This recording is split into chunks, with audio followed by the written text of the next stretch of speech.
Hello' everyone, আপোনালোক সকলোকে কাতি বিহু ওলগ জনালোঁ। আৰু আজি মই আহিছোঁ মোৰ ঘৰৰ ওচৰতে থকা কৃষ্ণ মন্দিৰলৈ। আৰু এয়া চাওকচোন, কৃষ্ণ প্ৰভু ইমান ধুনীয়াকৈ ইয়াতে মন্দিৰত বিৰাজমান হৈ আছে। আৰু আজি প্ৰসাদ লৈ আহিলোঁ। কাতি বিহু ইয়াতে আমাৰ উদযাপন কৰিছে গোটেই ৰাইজে লগ হৈ, মানে ঘৰে ঘৰে আহে আৰু, কিন্তু এই বছৰ ঘৰলৈকে অহা নাই, মানে মন্দিৰতে উদযাপন কৰিছে। ইয়াত তেতিয়াহ'লে চাওকচোন আপোনালোকেও, আমি ৰাইজে লগ হৈ কেনেকৈনো কাতি বিহু উদযাপন কৰিলোঁ।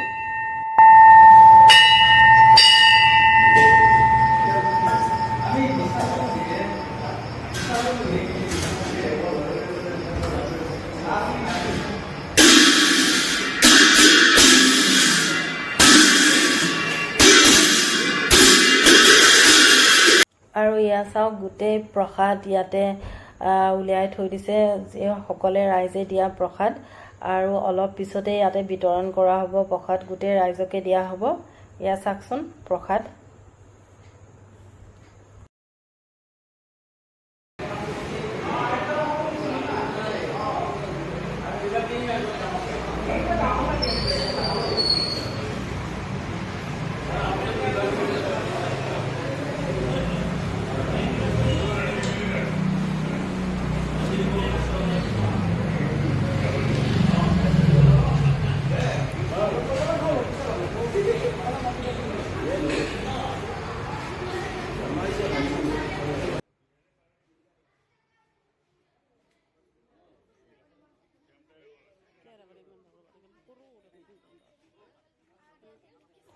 আৰু এয়া ৰাইজে লগ হৈ কাতি বিহুৰ নাম কীৰ্তন কৰিবলৈ ইয়াতে ওলাইছে। মানে কি, যেনেকৈ ঘৰে ঘৰে আহিলে মানে তাল বজাই কিনে নাম কীৰ্তন কৰে, ঠিক তেনেকৈয়ে নাম কীৰ্তন কৰিবলৈ ওলাইছে।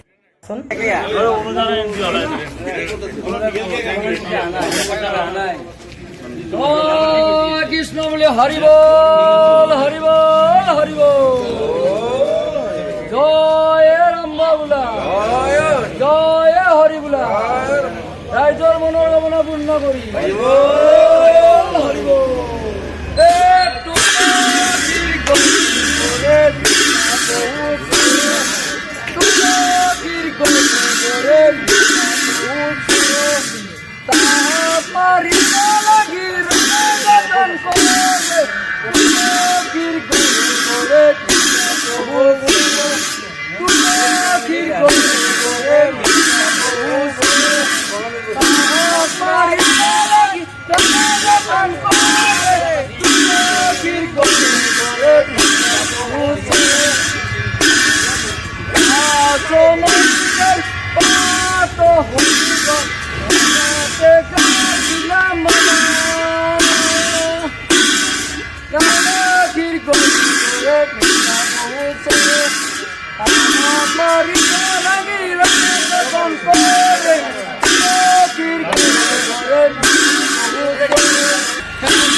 এয়া আমাৰ মন্দিৰৰ বাহিৰ ভাগ, আৰু এই মন্দিৰৰ বাহিৰতে আমি গোটেই ৰাইজ বহি আছে।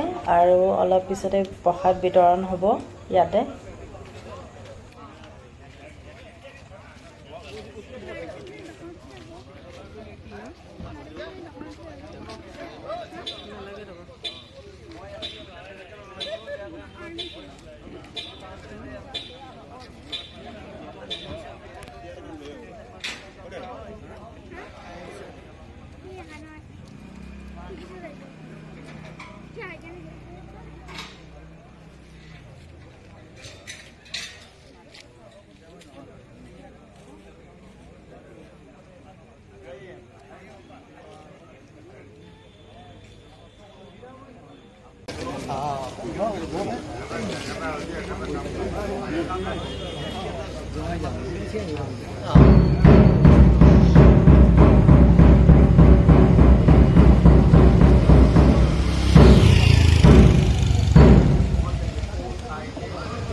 এয়া মিঠা প্ৰসাদ বিতৰণ কৰি আছে আৰু অলপ পিছতে বুট মুগৰ প্ৰসাদো লৈ আনিব।